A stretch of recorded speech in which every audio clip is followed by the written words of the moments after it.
So thanks so much for joining us here today to learn a little bit more about some science pathways and some careers and options that you may have once you graduate from the Faculty of Science. We're excited to explore the different opportunities that you may have, as well as the multiple different choices that you will have when you graduate with a Bachelor of Science degree. So a little bit about myself to get things started. My name is Caitlin Durbecker, and I'm the recruitment coordinator for the Faculty of Science. So I graduated, I still like to say graduated recent 5 years ago now, and I've been working on campus ever since. So through my part-time jobs and relationships that I built while I was a student, it allowed me to get a full-time job once I graduated from university, which was really nice. Now, along with myself here today, I have 4 awesome ambassadors who are here to share some of their stories as well as tell you about some of their experiences. So I have Sarah, Caden, Christian, and Natalie. And they're all going to pop in for a second and take a moment to introduce themselves so you can learn a little bit more about who we have with us. Hey everyone, I'm Sarah. So I'm currently a third-year pharmacy student at the University of Waterloo School of Pharmacy. So just kind of to kick things off with a bit of a fun fact, my favorite thing to tell people here is that I'm a twin. So I have a twin brother and he's my absolute best friend. Hey all, I'm Caden. I'm in my 4th year of Earth Science at the University of Waterloo, specializing in hydrogeology. Fun fact about me is that I once played soccer with Nelson Mandela's grandson when I was in South Korea. Hey everyone, I'm Christian. I'm doing my PhD in chemistry here at the University of Waterloo, and I guess a fun fact about me is I race road bikes. Why is everyone exponentially cooler than I am? Hi everyone, my name is Natalie. I'm in my 4th year of environmental sciences with a specialization in ecology. And I guess the fun fact about me is I collect Star Wars books. Well, thank you so much. Now that they all have shared fun facts, I feel like I need to share something fun about myself too. So I actually sleep talk a lot and I record myself every night. So in the mornings I wake up and I can listen to what I talked about. So it's pretty funny. Starts my day off to an entertaining start. So these are all ambassadors that you'll get to know a little bit more throughout the presentation here today. With a science degree, you will have endless opportunities, which makes it really nice that your spectrum of jobs afterwards are going to be so vast. So we actually asked some of the other ambassadors when they came into school, what did they want to be and what do they want to be now? So one student said that they wanted to be in space exploration and now want to be a data scientist. One answer was a software engineer, and now they want to go into medicine. And one of the ambassadors wanted to come in as a pharmacist and now wants to go into creative and content marketing. And some of them also didn't know what they wanted to be when they came in, and they still don't know what they want to be when they graduate. And that's totally okay too. You don't necessarily have to be working towards a career in order to make yourself successful, but really focusing on those things that you love, because that's what's going to then drive you in your career afterwards. So when we looked at our graduates and where they currently are, these are kind of the main areas. So they're either working out there in the field, they've gone off to graduate school, or they're working towards a professional school or certification. So those are the main areas that we're really going to focus on today to break down, as that's the main areas that our students are going into. So you'll see this little bit of a chart here, I'm going to call it a chart, that will show some of the areas that our students have gone to. So for work, they've gone into data analysis or a registered nurse, or they're into research. For professional schools, there's optometry and pharmacy, dentistry, medical school. For different designations, there's certifications. You might be wondering what that really is. So we're talking about things like teaching or nursing or respiratory therapy, those sort of areas where you would then go to a university or college program afterwards. And then also some of our students are pursuing graduate school. So that could be here at the University of Waterloo or schools elsewhere. So we're going to go through those 4 today to give you some more examples. So to start off, we will start off with professional school. And as Sarah mentioned, she is actually a pharmacy student. So I'm going to let Sarah talk to you a little bit about her experience as a student in pharmacy. Hey again, everyone. So as Caitlin mentioned, I'm a pharmacy student, and I'd like to start off a little bit about how I actually got involved with pharmacy and what kind of led me to where I am today. So my journey actually started back when I was in grade 12. So as some of you listening in may have, I attended the Waterloo Fall Open House, and I was kind of hoping to gain a little bit of an idea as to what I wanted to do later on. I knew I wanted to be in a healthcare field, but I didn't know exactly what. And so at the open house, I actually attended a presentation on pharmacy. And my biggest takeaway from that presentation was to try volunteering in a pharmacy. So I went out and I did exactly that. And I found that I absolutely loved it. I think that what really drew me towards pharmacy as opposed to other healthcare professions is how accessible the pharmacist is. So I love that you don't have to book an appointment like you would with your physician or your dentist. You can just drop in and see your pharmacist. So I kind of did a couple of years of my undergraduate, and then I applied to pharmacy and I transitioned into the program. Now, why Waterloo Pharmacy specifically? There were a couple of things that kind of drew me towards it. The first off was the school's emphasis on community. So I really liked that not only were the class sizes a little bit smaller, but part of the requirement for getting my pharmacy degree is that I have to give back to the community that I'm in. So I've been volunteering with the Kitchener Public Library as part of my community initiative. And it's really also allowed me to build strong connections with my classmates and my professors as well. So those connections are something that will benefit me as I move into my future career and these people become colleagues. The other thing that I really loved about Waterloo Pharmacy was the co-op. And so I've already had the opportunity to work with both the Canadian Pharmacists Association and Sunnybrook Health Sciences Centre. And not only has that allowed me to kind of gain an idea of where I want to work in my future pharmacy career, but also it's allowed me to build up some skills that'll be really useful for when I start up on the job. So I know that was a really quick nutshell, but that's kind of a little bit about myself and my pharmacy journey and how I got to where I am today. Awesome. Thank you so much, Sarah. So some of you may be looking forward to pharmacy. And like she said, we do have a pharmacy school right on campus. And the other one that we have along with pharmacy is optometry. So we actually have the only English-speaking school of optometry in Canada. So if you want to be an optometrist and you only speak English and you want to stay at school in Canada, you will come to the University of Waterloo. Now, with professional schools, you will study in your undergraduate degree. So that's what you're applying to after grade 12 for a different number of years. So for pharmacy, you're looking at 2 years. For optometry, you're looking at least 3 years, and same with those other programs that you may be looking at. So they're all a little bit different, but you would look into that once you're applying into that professional school to see what that pathway might really be for you. Now, another really great option that science students will take advantage of is graduate school. So again, you would come to Waterloo or come whatever school it was, do your undergraduate degree in the area that you're passionate about. And students may find that they sort of spark another interesting passion too. So in this sense, some students may go to graduate school, they may do their PhD. And Christian, like he said here, is currently at the University of Waterloo doing his PhD. So I'm going to let Christian tell you a little bit about his pathway and how he got to where he is today. Yeah, for sure. Thanks for the introduction, Caitlin. So I did my undergrad at the University of Waterloo in medicinal chemistry, which is sort of the science of drug design. Now, these are drugs that aren't necessarily on the market yet, and we're researching new ways, or rather the undergraduate program teaches you ways or strategies that new drugs are discovered. One of the labs that is offered to the medicinal chemistry program sort of takes the research process into account, in where you sort of have a guided idea of what molecules you want to make, and then you get to make those in the lab. And that's sort of what steered me towards graduate study, is sort of answering these types of unanswered questions.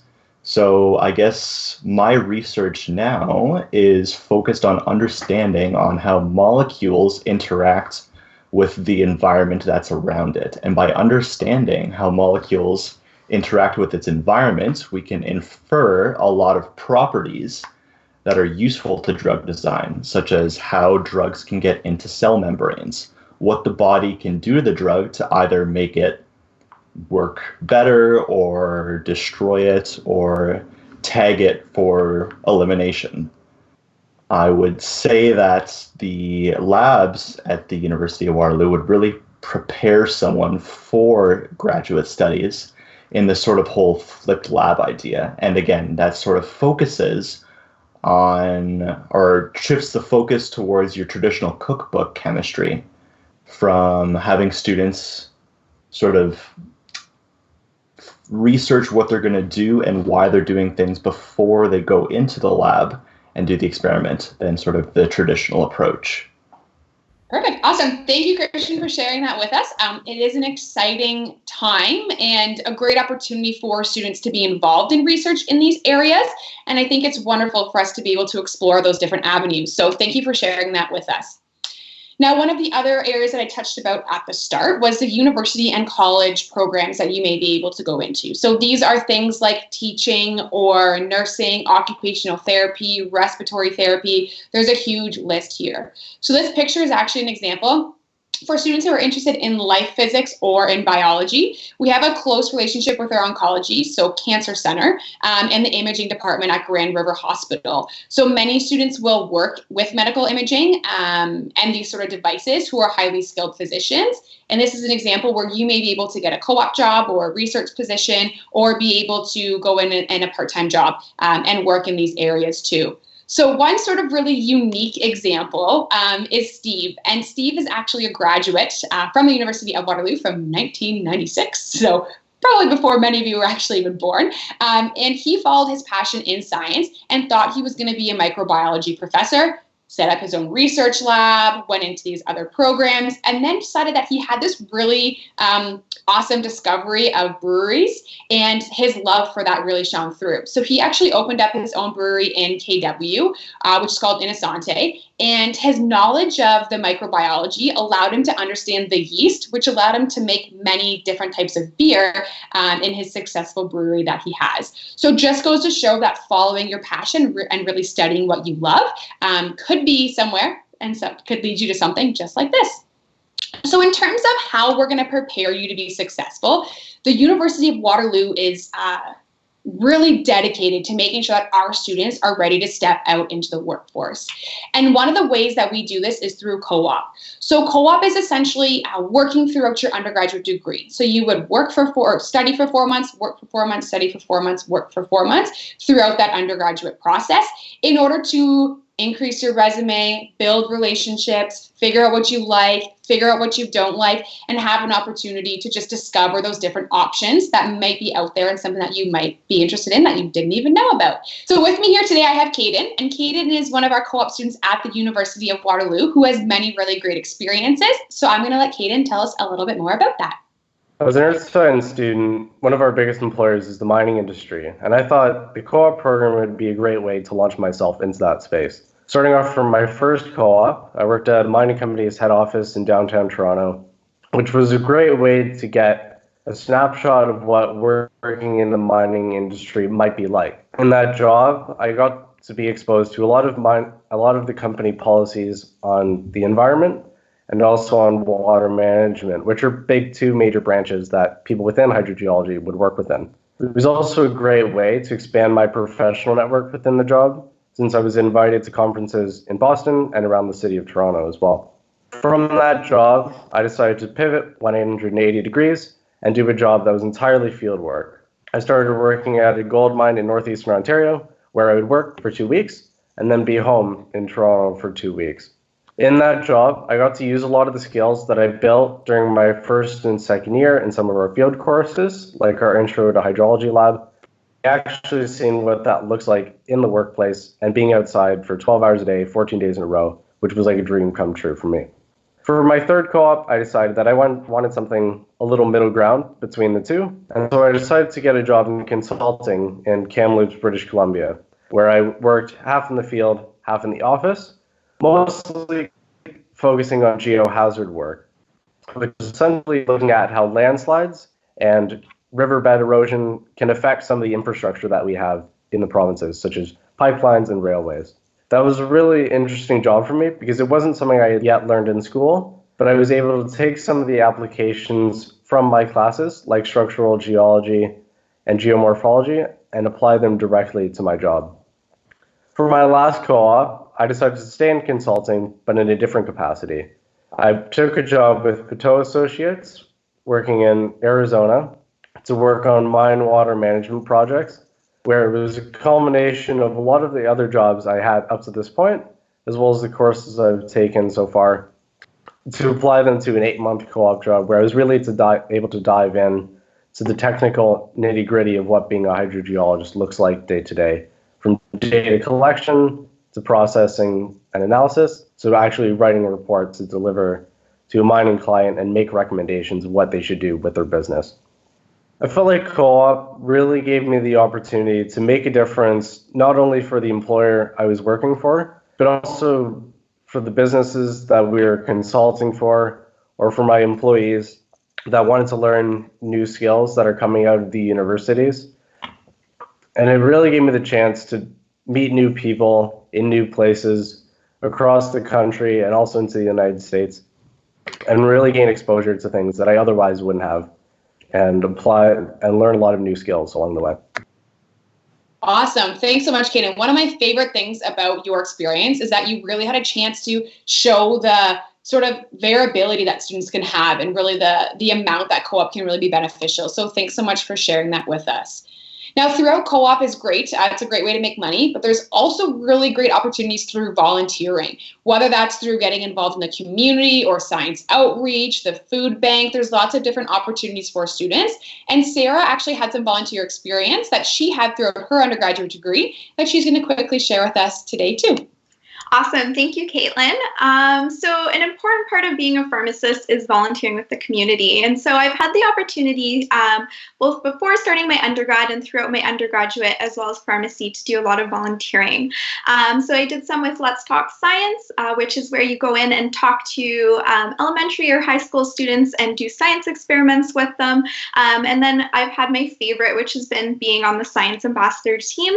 So talking to all of you guys and getting to hear about your journey and kind of what you're interested in doing, as well as sharing a little bit about my experiences. So thanks so much for sharing that with us, Sarah. It's important to see that there's lots of skills you can gain through jobs, through volunteering, whatever that might be, to build your resume and to build those skills. Now, within all of this, this is where you're going to sort of attain those skills that are going to go along with your Bachelor of Science. So I actually polled my ambassador team to learn about some skills that they felt they learned, and these are meant to be a little bit funny throughout their degree. So one of them, of course, cramming in before those exams, but also time management. So working with both of those to make sure you're being as successful as you can. And cooking. So living by yourself might give you the experience to be a master chef or whatever that might be, but the experience to cook along with that. Now, on the flip side of that, my other one ambassador said that he gained a really good experience of how to repurpose eggs because they are so versatile. So using your science skills and abilities to create eggs in many different ways, and also how to use chopsticks and play the mandolin. But other skills you're going to gain throughout your undergraduate degrees are things like analytical skills, critical thinking, time management, and all of those sort of things. So Natalie is actually going to chat with us quickly about some of the useful skills that she's learned throughout her undergraduate degree as well. Skills that you're going to learn throughout university. This is a new chapter of your life. You're going to do a lot of things that you like, a lot of things that you don't like. You're going to make mistakes, and you're going to learn a lot of skills in the process. And really, kind of the skills that I gained from university, I like to think that you gain a lot of real world experience before you kind of get put out into the real world, which is super great. So kind of stemming off of what Caitlin and Kaden have been just talking about earlier, co-op was an experience that I gained a lot of my skills from. I learned resume and interview skills that I wouldn't have gained otherwise before university. And of course, those are transferable to once you're out in the real world, kind of tackling that workforce. Campus is also full of a lot of part-time and volunteer opportunities, which Sarah was just talking about earlier. Again, you can gain a lot of leadership, time management, and organizational skills from those as well. A huge one, of course, coursework. You're here to learn. You're here to get down to the nitty-gritty. From that, I personally have learned how to cram, like Caitlin has been talking about. Time management is huge. You learn how to study effectively for yourself, and you just end up learning a lot of things about yourself along the process as well. And of course, coursework. One of my favorite things about coursework is that in my program, which is environmental sciences, we get a lot of opportunity to go out into the field and really take advantage of kind of the world and learn directly from it. We have a lot of field courses. Personally, I'm involved in this course called Methods for Aquatic Ecology, where half of the course is structured like a field course where you go outside, you're in the Grand River watershed, just like wading around in streams, catching fish, taking all sorts of like wonderful chemistry readings. And of course, we come back and process that all together. And a huge thing from that coursework and being out in the field is that I really learned how to think like a scientist and develop the skills like a scientist. So you're really getting that analytical and communication skills that Caitlin was just talking about earlier. And of course, this is transferred into my own experiences. Now I'm currently a research assistant with the Messier Lab on campus. And from there, I get to tackle my own honors thesis project, take part in a lot of bigger projects, be part of that kind of scientific community discussion that's currently happening. And it's just really exciting. And all these skills I've gained throughout my 4 years of Waterloo have been super valuable in that. Awesome. Thank you, Natalie. It's great to see the different experiences that students really do have and the way that you can really incorporate these and bring them back into science. So I'm just going to take the next 5 minutes or so to go through some of our specific programs and some of the areas that make them really unique. So the first one we have here is Science and Business, and it's actually one-of-a-kind program in Canada, and it's going to literally combine your science knowledge with a business area. So you'll be able to see how those two collide with one another and how you can use that unique skill set within the outside world. So whether that's in sales or development of products, there's multiple different areas that these students carry these unique values to then be successful. Students who are in science and business are often a part of WatSolve as well, and it's actually a consulting team. So they will be put together sort of as an organization to use skills like marketing, operations, strategy, and finance, and they then are going to tackle and look at how they can use these business-oriented skills to solve solutions in science-related companies, which is really unique, and a real-life experience that these students can be involved in. Keeping on that science and business train, we'll chat quickly about our biotech CPA program. So this is for students who are looking at becoming an accountant, mainly with an interest in science. So this will show you the path of becoming a CPA. So you would take your 4 years. So in this case, there would be co-op involved. So 4 years and 4 months of your biotech CPA program, getting that solid understanding. Many of our students will then go into their Masters of Accounting, which is an accelerated program that will take about 8 months, which then gets you ready to write that common final exam. From there, you'll have some remaining work experience before you become your CPA. So it's a really exciting time and an accelerated period where these students are able to gain these skills to make them ready for that workforce right once they graduate. For those students who are looking into astronomy, we have different observatories on campus that are actually located on top of our physics buildings. So these give you a chance to actually use a telescope to be able to see how they can be utilized through whether it's research or through your undergraduate assignments. And what's really cool about them is that any student is actually welcome to take a tour of these different observatories on the last Wednesday of every month. So it's a unique experience for students that you can actually be involved in that and use these very expensive tools that we have at the university. The next one that we have here is about our nanofab labs. I'll tell you a little bit about it, but it's a really unique place. So it's controlled from temperature and light and vibrations. And when I mean it's controlled, it's actually on a different foundation from the rest of the building. So it's used for experiments on extremely small scale things. And by extremely small scale, I mean 1/billionth of a meter. We actually created the world's smallest flag in this lab in 2016 for Canada's 150th birthday. So what's really neat about this is that profs are experiencing these labs and able to showcase and show the skills that they're gaining towards you. There's also students who will work in these labs. They hire co-op students, and many students will utilize this in their undergraduate degree. For students who are interested in biology and computer science, kind of a merge of both of those, we have our bioinformatics option, and Andrew Doxey is a great example of what you can do with this area and this option. So he created AnnoTree, which is a microbial tree of life that can be filtered by protein sequence, features, and functions of microbes. So you can actually see the evolutionary chain of microbes. So it's an extremely important database that's being used all over the world now, and it was created right here at the University of Waterloo. So Andrew is someone you can look forward to meeting, and this might be a tool that you can look forward to using as well. Our students who are focused in on becoming pilots, we have a very unique program where it allows students to get their Bachelor of Science and their commercial pilot's license. So you will actually study at the University of Waterloo and then do your 200 plus flying hours at the Waterloo Regional Flight Center. So it's about 15 minutes away from campus, but students will do things like simulations, emergency landings. You'll obviously have a flight instructor with you at times to make sure that you're gaining those skills that you need to be successful. We do have relationships with other companies and corporations if you are looking at becoming a commercial pilot for once you graduate to really help you step out into the workforce. And we do see that there is going to be a shortage of pilots in the next coming years. So these students who are graduating in 4 years are going to be really important to that career-focused area. So whatever it is that you might be interested in, or whatever it is that you really love right now, I really encourage you to study your passion. This is one thing I always tell students. Sometimes we get really, really caught up on one single career, which can be great for a lot of students, but I want you to focus on, what do you really love in high school?